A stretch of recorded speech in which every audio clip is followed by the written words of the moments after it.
Hi everyone, in this video I'm going to show you how you can delete your Reddit account.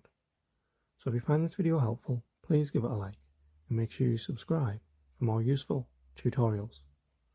So what you'll need to do is open up Reddit, click on your profile icon on the top right, then you should see settings at the bottom, so you just want to tap on there. Then once you're on here, go near the top where it says account settings for your username. Once you're on here, just scroll all the way to the bottom and you should see delete account. So you just want to tap on that, and this will just let you know once you delete your account, your profile and username are permanently removed from Reddit, and your posts, comments and messages are disassociated, not deleted from your account.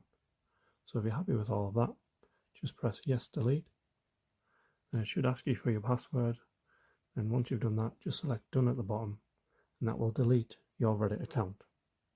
Thanks for watching.